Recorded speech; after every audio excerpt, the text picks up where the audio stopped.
Hi hello welcome to Suman TV. నేను మీ శ్రీను. ప్రస్తుతం ఏదైతే జాహ్నవి ఈ పాప మిస్సింగ్ కేసు ఉందో ఇది ఈరోజు ఆరో రోజు కావడంతో పోలీసులు నిన్న చెప్పినట్టుగా కుక్కని అదుపులోకి తీసుకుని వాళ్ళ ఆధీనంలోకి పెట్టుకునే వరకు ఉంచి ఈరోజు ఉదయం ఏదైతే ఒక 12 దాటిన తర్వాత దానికి జీపీఎస్ ట్రాకర్ అమర్చడం జరిగింది. జీపీఎస్ ట్రాకర్ అమర్చిన తర్వాత దాన్ని ఒకసారిగా తోటలోకి వదలడం కూడా జరిగింది. అయితే తోటలోకి వెళ్ళిన తర్వాత అది కంగారుగా అటు ఇటు తిరుగుతూ ఇలా ఈ ఏరియాలోనే తిరుగుతూ ఉంది. మరి కాసేపట్లో మనం చూసాం, విజువల్స్‌లో కూడా చూడొచ్చు. విజువల్స్‌లో చూసినట్టుగా అలా రోడ్డు పై నుంచి అలా వస్తూ మళ్ళీ అలా తోటలోకి కూడా రావడం జరిగింది. తోటలోంచి వచ్చి ఇలా ఇదే వే గుండా ఈ వేలోనే ఇలా లోపలికి కూడా ఏదైతే కుక్క ఉందో జీపీఎస్ అమర్చిన కుక్క ఇలా లోపలికి వెళ్ళడం జరిగింది.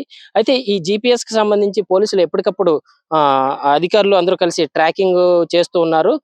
ఏదైతే ఈ ట్రాకింగ్ విషయంలో ఎక్కడ ఏదైనా అనుమానాలున్న ఏదైనా కుక్క అక్కడ ఆగినటువంటి పరిస్థితుల్ని గమనించి వెంటనే వీళ్ళు రంగంలోకి దిగే పనిలో పడ్డారు పోలీసులు. అయితే ఈ విషయంలో పోలీసులు ఎటువంటి నిర్లక్ష్యం వహించకుండా ప్రతీదీ కూడా క్షుణ్ణంగా పరిశీలిస్తూ కుక్కనైతే వదలడం జరిగింది.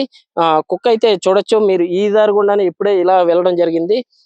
ఈ తోట కూడా చుట్టూ తిరుగుతూ ఉంది. అలా రోడ్డు పైకి కూడా వచ్చింది. అది కూడా విజువల్స్ లో చూడొచ్చు.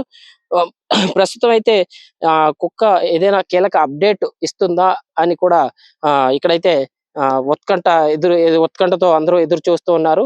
ఈ కుక్కే కీలకంగా మారింది.